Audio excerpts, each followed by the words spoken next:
செவ்வாய் தோஷத்தினால் திருமணம் தடையாக இருப்பதற்கு எளிய பரிகாரம் எப்படி என்று பார்ப்போம். வாங்க வீடியோக்குள்ள போலாம்.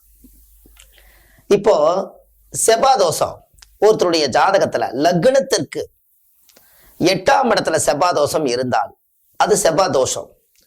அது எப்படிங்கிறத பார்ப்போம், பிரிச்சு பார்ப்போம். ஒரு ஜாதகத்துல ஒரு கடக லக்னம், சும்மா ஒரு உதாரணத்துக்காக நீங்க வச்சுக்கங்க. கடக லக்னம், அந்த லக்னத்திற்கு 8ஆம் பார்வை எங்க விழுகும்? லக்னத்துக்கு 8ஆம் இடம் செவ்வாய் கும்பத்துல போய் இருக்கு. இப்ப 8ஆம் இடத்துல ஒருத்தருக்கு செவ்வாய் தோஷம் இருந்தா 8ஆம் இடம் என்பது மாங்கல்ய தோஷம். 8ல செவ்வாய் இருக்கிறது, 8ல பாவ கிரகங்கள் இருக்கிறது. அது 8ஆம் இடம் வந்து மாங்கல்யமா இருக்கிறதுனால அந்த இடத்துல பாவ கிரகம் இருப்பதனால அது மாங்கல்ய தோஷமா செவ்வாய் தோஷம் மாறுது. அப்போ ஒரு ஜாதகத்துல 8ஆம் இடத்துல செவ்வாய் தோஷம் இருப்பவர்களுக்கு திருமணம் அதிகமான தடைகள் இருக்கிறது. இது எதனால நல்லா பாருங்க. இந்த இடத்துல ஒரு திருமணம் என்பது கல்யாணம் ஒன்று நடந்தா அது குடும்பமா மாறிக்குது. அப்ப குடும்பம் அப்படிங்கிற ஒரு விஷயம், குடும்பஸ்தானம் வந்து 2ஆம் இடம்.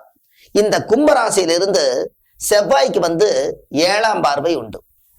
அப்ப கும்பத்துல இருந்து நேரா என்னன்னீங்கன்னா கடக லக்னத்துக்கு சிம்மத்தை வந்து குரு பார்ப்பார், அதாவது செவ்வாய் வந்து பார்ப்பார்.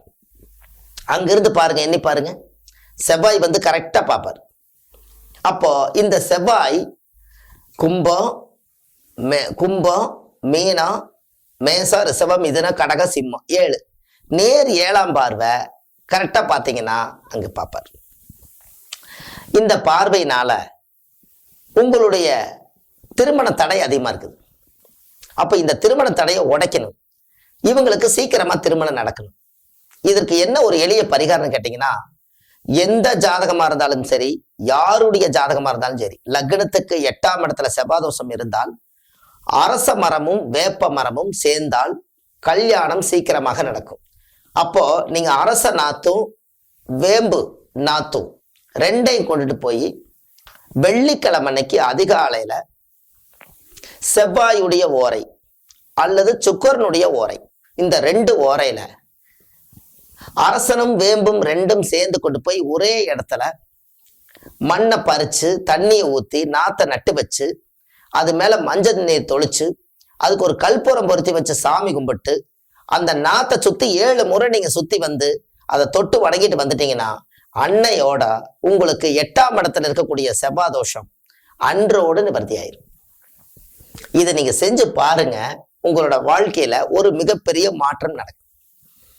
அந்த காலத்திலேயே மேவி 7-8 விழுங்கிய 12 தாவிய உதய 4 சனி குஷன் இவர்கள் இருந்தால் அவளாய் முடியும் தாரம் அவனசையில் பொசிப்பமாண்டு பாவை போல் அலைபார்பாரை பகர்ந்தது சில நூலின்கிறான்.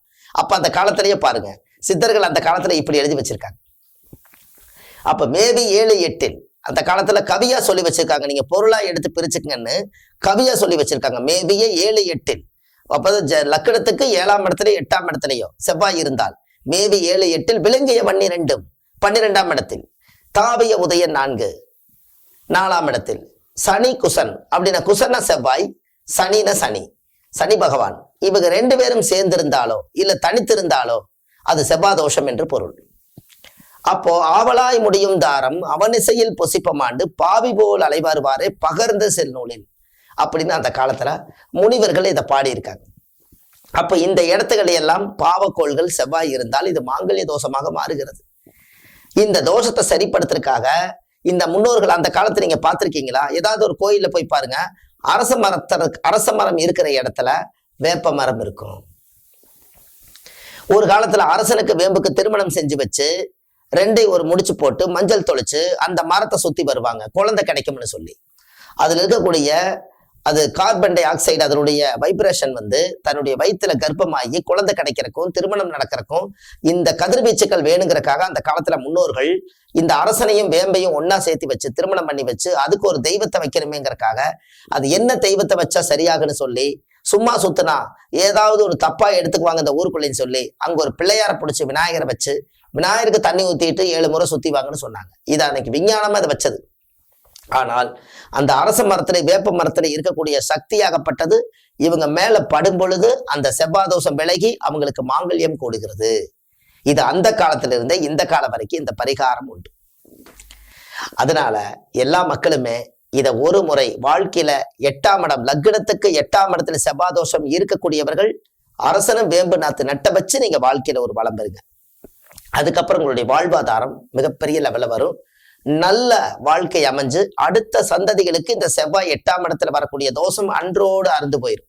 நீங்க வச்ச மரம் ஆயிரக்கணக்கான மக்களுக்கு நிழல் கொடுக்கும். அது ஒரு புண்ணியம். எத்தனையோ வேறு மனசுல இருக்கிற பாரத்தெல்லாம் இறக்கி வச்சுட்டு அந்த மரத்தடியில படுத்து தூங்குவாங்க. அந்த நிம்மதி தானா கிடைக்கும். ஒரு ஆலயத்துல செஞ்சு வைக்கும் போது அதுல மேல மணி கட்டி விடுவாங்க, அதுல குழந்தை பாக்கியத்துக்கு தொட்டல் கட்டி விடுவாங்க, அது மேல ஒரு ஊஞ்சல் கட்டி விடுவாங்க. இத்தனைக்கும் நீங்க வைக்கக்கூடிய நாத்து உலகத்துக்கே வெளிச்சம் கொடுக்கக்கூடிய அளவுக்கு ஒரு அருமையான ஒரு பரிகாரம். இதை நீங்க செஞ்சு கண்டிப்பா ஒரே ஒரு நாள் இதை செஞ்சுட்டு வாங்க. அன்னையிலிருந்து உங்களுடைய தோஷம் நீங்கி உங்க வாழ்க்கையில சீக்கிரமாக கல்யாணம் நடக்கும். இது நீங்க கண்டிப்பா செஞ்சு வாழ்க்கையில பலம் பெறுங்க. அடுத்த பதிவில் உங்களை சந்திக்கிறேன். சுப மாரிமுத்து, திருப்பூர்ல இருந்து. நன்றி, வணக்கம்.